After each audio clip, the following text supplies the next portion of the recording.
Oke, selamat datang di podcast BNHR, Business and Human Rights Voice. Podcast ini Ah, inisiatif dari dua lembaga, A plus CSR Indonesia dan ASM Law Office. Pada kesempatan kali ini, podcast pertama kami mengundang Pak Andiko atau saya biasa panggil Bang Andiko, Direktur dari ASM Law Office, juga aktif di banyak kegiatan. Untuk mempersingkat, saya minta Bang Andiko mungkin bisa memperkenalkan diri Bang Andiko untuk pemirsa kita. Silakan Bang Andiko. halo, selamat malam. Saya Andiko. Sehari-hari saya itu beraktivitas di ISM Law Office dan Perkumpulan Pemantauan Akuntabilitas Berkelanjutan.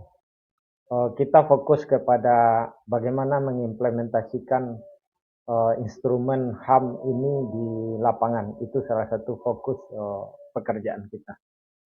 Ya, Bang Andiko, banyak saat ini ya, banyak perusahaan atau banyak juga lembaga swadaya masyarakat menggaungkan isu-isu bisnis dan HAM. Sebenarnya apa sih bisnis dan HAM itu, prinsip atau apa definisi bisnis dan HAM itu sendiri apa, Bang Andiko? Jadi begini ya, dalam perkembangannya instrumen HAM di internasional itu kan secara tradisional itu yang berkewajiban untuk melindungi HAM itu adalah negara. Itu adalah subjek hukum tradisional. Tapi dalam perjalanannya kemudian berkembang karena operasional perusahaan skala besar di seluruh dunia, bahkan lintas benua Hmm? mungkin ya, itu berdampak juga terhadap HAM, sehingga lahirlah model kedua atau subjek HAM kedua, tapi dalam konteks menghormati yaitu perusahaan.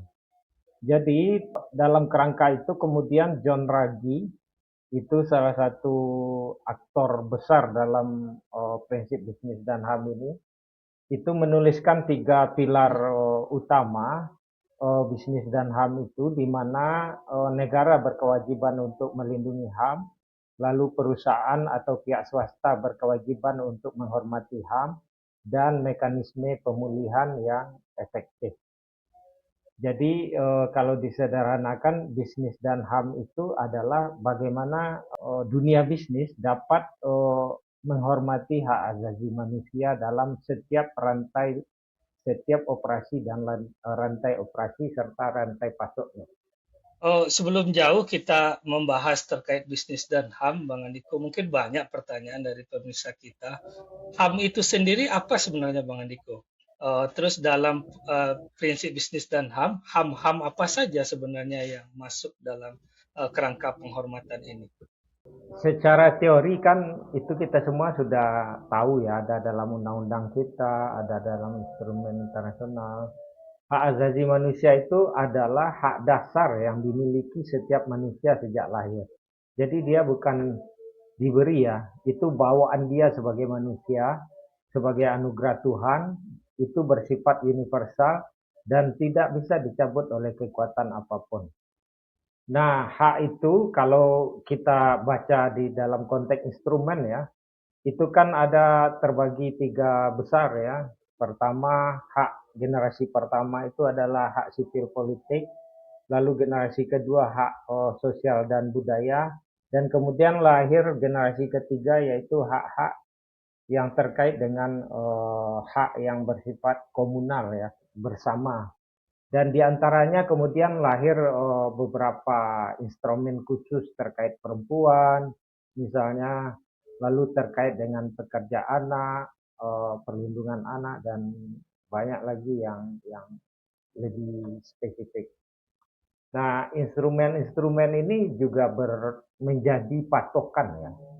Bagaimana pihak swasta bisa menghormati hak-hak seperti ini yang sudah dijamin oleh instrumen internasional itu terkait dengan hak sipil politik, hak sosial budaya, dan hak-hak komunal lainnya yang kalau dalam pendekatan aktor yang banyak menjadi eh, pembahasan dan pengelolaan dalam konteks bisnis dan HAM misalnya itu hak buruh yang di dalamnya itu juga terkait dengan buruh perempuan dan sebagainya, buruh anak dan sebagainya. Lalu di sisi lain, perusahaan juga harus menghormati hak masyarakat sebagai stakeholder di sekelilingnya. Hak itu bisa terkait dengan hak kesehatan, macam-macam ya. Ada hak sosial budaya secara umum ya, tapi kemudian itu ada hak kesehatan di dalamnya, hak atas lingkungan, hak atas tanah.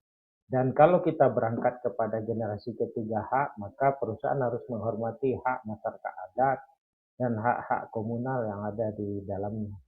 Nah, dalam konteks itu, perusahaan harus melakukan uji tuntas yang di dalamnya adalah ada pengkajian dampak, ada komitmen dia, terus ada internalisasi bagaimana tindakan-tindakan untuk menghindari risiko serta mengelola risiko yang ada, risiko HAM maksudnya ya, terhadap hak-hak yang tadi. Lalu yang terakhir bagaimana ikut mengembangkan mekanisme pemulihan jika memang terjadi pelanggaran HAM dalam rantai operasi. Iya, Bang Andiko. Kita ketahui sebenarnya kan domain perlindungan HAM itu ada di negara. Tapi saat ini berdasarkan penjelasan Bang Andiko tadi itu ada tanggung jawab penghormatan hak asasi manusia oleh perusahaan dalam prinsip bisnis dan HAM ini. Ini sejarahnya mungkin bagaimana bisa muncul ada tanggung jawab penghormatan hak asasi manusia oleh perusahaan? Apa yang melatar belakanginya, Bang Andiko?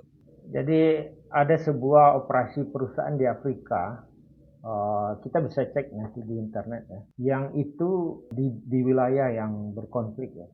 Nah, kemudian salah satu aktivis perlawanan ya, sebutlah perlawanan di sana, kemudian dihukum mati. Dan dunia geger ya, dan ada indikasi bahwa ada keterlibatan perusahaan dalam peristiwa itu. Nah, karena itu kemudian PBB membuka penyelidikan besar yang kemudian hasil semua itu diabstraksikan menjadi UNGP, United Nation Business dan HAM gitu ya. Itu laporan pertamanya dibuat oleh John Ruggie yang isinya bagaimana perusahaan-perusahaan swasta ini bisa menghormati HAM ya, di antara negara yang harus melindungi HAM ini. Jadi sederhananya, dampak-dampak operasional perusahaan ini lama-lama juga semakin jauh sampai kemudian terindikasi melanggar HAM. Karena itulah yang melatar belakangi lahirnya prinsip bisnis dan HAM yang dokumen pertamanya ditulis oleh Profesor John Ruggie. Iya, sering kita mendengar Bang Andiko kan pelanggaran HAM, di mana apakah ketika perusahaan ini tidak menghormati HAM, itu langsung bisa dijustifikasi bahwa perusahaan atau sebuah bisnis ini sebagai pelanggar HAM, atau kapan dia disebut sebagai pelanggar HAM dalam konteks penghormatan hak asasi manusia ini dalam prinsip bisnis dan HAM ini, Bang Andiko. Ini banyak pertanyaan mungkin dari pemirsa kita terkait ini, Bang Andiko. Nah, kalau dalam konteks indikasi ya, indikasi tentu belum mulai saja sudah ada tuduhan adanya pelanggaran HAM dan sebagainya. Tetapi dalam instrumen Iya, hukum HAM kita sendiri ya, itu sejauh ini hanya lembaga-lembaga tertentu yang bisa menyatakan sebuah entitas ya. Subjek hukum itu melakukan pelanggaran HAM. Salah satunya itu adalah Komnas HAM. Tetapi untuk sampai ke pengadilan HAM, hukum kita semakin ketat ya. Yang bisa masuk sampai ke pengadilan HAM itu yang pelanggaran-pelanggaran, istilahnya pelanggaran HAM berat ya, yang rata-rata pelanggaran HAM berat ya, itu menyebabkan hilangnya nyawa orang lain misalnya ya. Tetapi sejauh ini tentu operasi-operasi perusahaan yang ada di Indonesia sudah tidak sampai ya, kepada ya. proses-proses Hmm. kekerasan seperti itu lagi.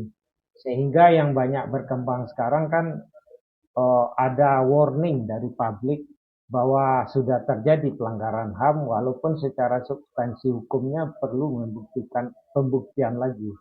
Nah, karena itu tugas perusahaan sebenarnya bagaimana semaksimal mungkin menghindari peluang-peluang pelanggaran HAM itu terjadi ya, sehingga tidak mengakibatkan adanya Ya, tekanan ya. publik dan stakeholder serta pihak eksternal atas tuduhan-tuduhan pelanggaran HAM yang meskipun belum ada pembuktiannya itu akan berdampak signifikan terhadap usahanya sendiri. Iya, Bang Andiko. Tadi Bang Andiko ada bilang bahwa ada HAM generasi ketiga terkait dengan hak masyarakat adat. Banyak mungkin di lapangan ya, terutama di Indonesia dalam berbagai bidang, terutama di bisnis ekstraksi atau bisnis-bisnis yang memanfaatkan sumber daya alam itu bersinggungan dengan masyarakat adat. Tapi kadangkala bisnis punya pandangan lain menyatakan bahwa legalitas atau aspek legal formal dari masyarakat adat itu banyak yang belum ada di Indonesia seperti belum ada perda dan segala macam. Dalam prinsip bisnis dan HAM yang baik, menghormati hak asasi manusia, termasuk hak asasi masyarakat adat, apakah memang kita harus memandang sebuah subjek hak terutama untuk masyarakat adat itu hanya khusus kepada masyarakat adat yang sudah mendapatkan pengakuan legal berupa perda atau keputusan pemerintah daerah atau berlaku untuk seluruh hak-hak masyarakat adat. Mungkin Bang Andiko bisa memberikan penjelasan kepada pemirsa kita karena ini banyak menjadi isu ya di lapangan, Bang Andiko. Jadi begini ya, kalau kita urut dari instrumennya sendiri di internasional, instrumen itu memakai kriteria yang lebih antropologis dan Hmm, sosiologis. Jadi bagaimana cara hidup masyarakat itu berbeda ya dari masyarakat yang lain ya. Termasuk yang paling krusial adalah self ya. identifikasi dia itu menyatakan diri sebagai masyarakat adat. Lalu ada social recognition-nya di mana tetangganya mengakui dia juga sebagai masyarakat adat. Jadi dalam instrumen itu tidak mengharuskan adanya pengakuan pemerintah. Tetapi di dalam Hmm, sistem hukum kita yang harus kita pertajam terus ya, hmm, itu pengakuan itu sebenarnya legalisasi dari kenyataan sosiologis ya. Bahwa masyarakat itu hmm, ada dan diakui oleh tetangganya. Nah, pemerintah kemudian datang melakukan pengakuan legal. Nah, sesungguhnya pengakuan legal ini kalau berdasarkan penelitian saya ya, itu gunanya adalah untuk mengaktifkan hak-hak publik masyarakat itu sebagai sebuah kesatuan hmm. masyarakat adat ya. Kesatuan masyarakat adat itu kan punya hak-hak publik untuk mengatur wilayahnya yang itu akan berdampak kepada pihak yang kan anggotanya yang juga beraktivitas di situ karena itu membutuhkan satu proses legislasi yang melibatkan legislatif. Karena legislatif juga mewakili masyarakat-masyarakat yang akan terdampak oleh proses reaktivasi ya, aktivasi hak publik ini. Tetapi kalau dia sebagai masyarakat adat Hmm. itu cukup dalam konteks instrumen ini cukup kita membuktikan identifikasi sosiologis dan antropologisnya. Terutama bagian dari pertama kali itu self identifikasi yang didukung oleh social recognition. Kalau itu sudah ada, maka kita harus masuk kepada tahapan-tahapan untuk penghormatan hak asasi masyarakat adat tersebut tanpa menunggu adanya pengakuan legal dari pemerintah yang pada dasarnya merupakan Hmm. upaya hukum teknis untuk mengaktifasi hak-hak komunal dia yang akan berdampak kepada pihak ketiga. Nah, dalam konteks itu, maka masyarakat yang bisa teridentifikasi sebagai masyarakat adat itu dalam konteks sosiologis dan antropologis itu, maka berdasarkan instrumennya dia punya hak untuk FPIC.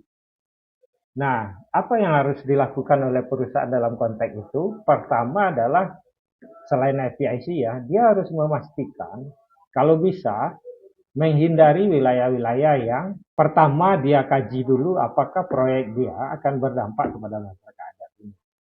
Nah, kalau bisa dia hindari dampak ini, maka dia kembangkan segala jenis cara supaya dampak ini tidak terjadi.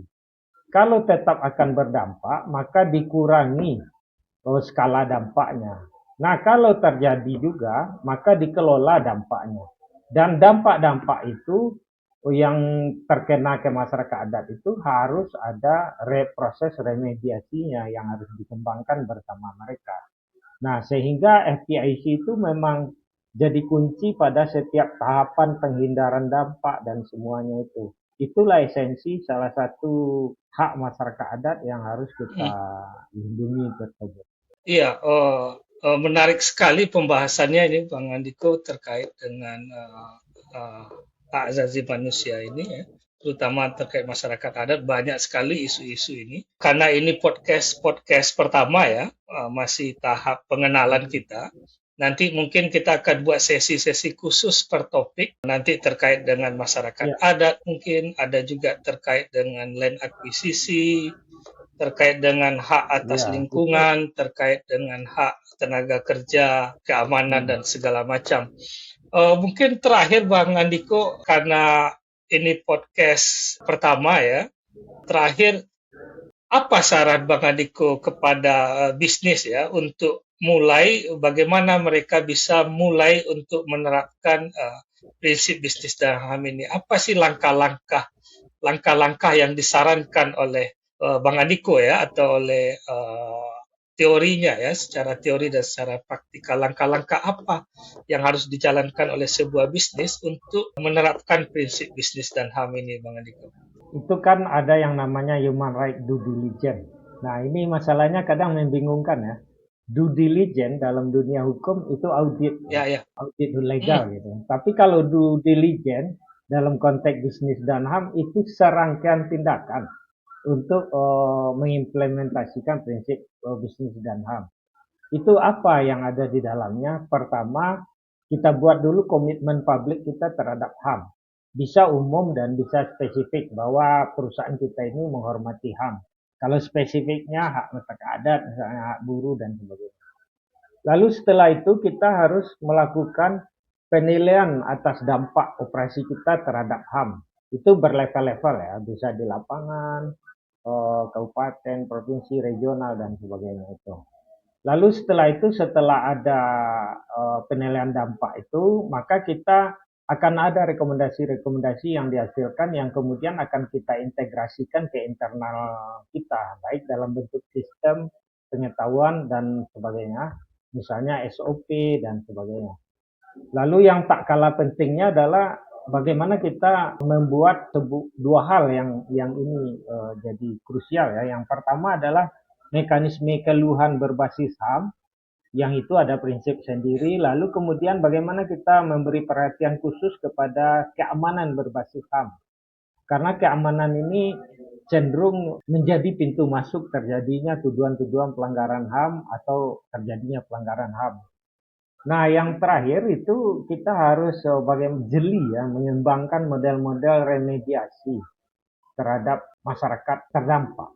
Nah, salah satu pertanyaannya adalah kalau ini sudah dilakukan semua, apalagi?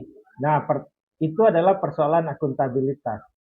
Nah, ya, kita di ASN dan EFLAS kan ya. kita juga mengembangkan proses akuntabilitas dalam proses remediasi ini yang kita pakai metodologinya adalah metodologi community monitoring yang disyaratkan oleh prinsip bisnis dan HAM ini. Nah, metodologi ini namanya sekarang CAKMA HR ya, itu semacam membangun akuntabilitas dari pemenuhan prinsip-prinsip bisnis dan HAM ini di lapangan. Dan kami sedang bekerja sekarang Hmm, di satu perusahaan ya, bagaimana memastikan hak air masyarakat sedang berjalan dan sekarang ada proses-proses perbaikan, remediasi dan sebagainya atas dampak-dampak yang sudah dilakukan. Nah, tentu menarik pertanyaannya, kenapa perusahaan mau ini? Karena dunia internasional sejak 2011 ya. sudah mewajibkan adanya prinsip ini. Sehingga untuk pasar yang lebih kompetitif, pendanaan yang lebih kompetitif, kita harus bisa membuktikan dua hal. Implementasi dari prinsip bisnis dan HAM yang sudah saya jelaskan, dan akuntabilitas dari implementasi itu bisa Ya. diketahui oleh publik. Sehingga satu instrumen penting lain dalam bisnis dan HAM itu bagaimana komunikasi publik dari apa yang sudah kita lakukan itu. Jadi inilah saatnya Dan ini kerjaan detail, bukan kerjaan bluffing-bluffing begitu ya, karena akuntabilitas kita akan diuji oleh publik nantinya. Terakhir Bang Andiko, boleh spill sedikit Bang Andiko, tadi ada Cakma ya. Bagaimana penerapannya ini Bang Andiko? Sebelum penutup ya, ada menarik. Mungkin bisa cerita sedikit apa sih yang dimonitor, bagaimana eh, ya mungkin Bang Andiko bisa kasih spill lah. Nanti kita mungkin akan bahas lebih dalam di sesi berikutnya, tapi untuk yang terakhir ini bisa kasih spill sedikit Cakma ini penerapan dan segala macam. Oke, jadi Cakma HR ini intinya adalah bagaimana menggunakan metode community monitoring untuk menjaga ya, memastikan akuntabilitas pemenuhan standar-standar yang ada di perusahaan, baik itu standar sustainability maupun standar bisnis dan human rights. Nah, dalam prakteknya itu yang melakukan ini adalah masyarakat sebenarnya, tentang operasional perusahaan, dan kalau ternyata kemudian di dalam perjalanannya ditemukan gap, maka akan ada proses resolusi konflik untuk remediasi dari proses gap yang temuan itu. Misalnya hak atas air. Dalam kasus kami misalnya hak atas air ini sudah lama ya, dibangun oleh perusahaan, diberikan dan sebagainya. Tetapi kan ini waktu berjalan terus sehingga persepsi dan ekspektasi masyarakat terhadap air ini kan semakin meningkat, dan selalu ada gap antara tingkat pemenuhan dan sebagainya dengan situasi yang terjadi hari ini. Nah, kemudian kita men-training masyarakat untuk melakukan monitoring sehingga bisa mendapatkan data yang sesuai dengan prinsip-prinsip hak air dalam hak asasi manusia. Lalu temuan-temuannya kemudian didiskusikan dengan perusahaan untuk menemukan solusi apa yang bisa kita lakukan bersama untuk menghasilkan sebuah proses remediasi sehingga penghormatan HAM perusahaan itu jadi meningkat. Karena salah satu prinsip dari penghormatan HAM itu bukan stagnan begitu, itu harus ada peningkatan. Sehingga dalam proses sekarang di lapangan, Cakma itu sudah sampai kepada workshop-workshop diskusi untuk pemenuhan peningkatan ya, pemenuhan penghormatan HAM perusahaan sehingga kualitas air, kualitas pemenuhan, kualitas airnya sendiri, kualitas infrastrukturnya jadi meningkat. Sehingga ke depan tingkat pemenuhan HAM, penghormatan HAM perusahaan atas hak air ini jadi meningkat juga kualitasnya. Jadi itulah Cakma HR ini. Cakma HR ini menggabungkan metodologi pemantauan berbasis masyarakat dengan proses resolusi konflik yang soft ya antara masyarakat dan perusahaan, perusahaan yang beroperasi dan masyarakat sekeliling atau yang sering disebut sebagai masyarakat terdampak. Mungkin nanti kita bisa bahas lebih jauh. Iya, kita perlu membahas lebih dalam nanti Cakma HR di sesi selanjutnya Bang Andiko. Ini menarik, mungkin banyak pemirsa juga tertarik nanti dengan pembahasan itu lebih detail nanti. Ya. Sudah hampir 30 menit Bang Andiko, saya rasa untuk pembukaan ini kita cukupkan sampai di sini Bang Andiko. Terima Oke. kasih atas waktunya Bang Andiko. Next, di sesi-sesi berikutnya, ASM Law Office dan A plus CSR akan tetap mengeluarkan podcast-podcast atau pembahasan-pembahasan diskusi terkait dengan bisnis dan HAM, termasuk juga prinsip-prinsip keberlanjutan dalam operasi perusahaan. Gimana Bang Andiko? Oke, nanti ini bisa kita lihat di mana ini? Di platform apa? Di Instagram atau di mana? Ya, kita akan keluarkan ini podcast di YouTube juga secara terus nanti secara audio juga mungkin akan kita coba keluarkan juga di beberapa platform Spotify dan segala macam. Mudah-mudahan podcast ini bisa memberikan tambahan khazanah pengetahuan bagi pemirsa kita, termasuk oleh bisnis maupun oleh lembaga-lembaga swadaya masyarakat, kelompok masyarakat, dan segala ya audiens kita, baik tua muda ya. Kita cukupi sampai di sini untuk sesi ini, Bang Andiko. Nanti kita akan jumpa lagi di Oke, sesi selanjutnya dengan pembahasan yang lebih terfokus pada topik-topik tertentu yang terkait dengan bisnis dan human right ini. Banyak sebenarnya topik yang akan kita bahas. Jadi sesi ini akan menjadi banyak ke depan. Kita berharap pemirsa kita setia menunggu video atau podcast kita keluar. Rencananya kita keluarkan sekali 2 minggu ya, minimal satu topik setiap 2 minggu sekali.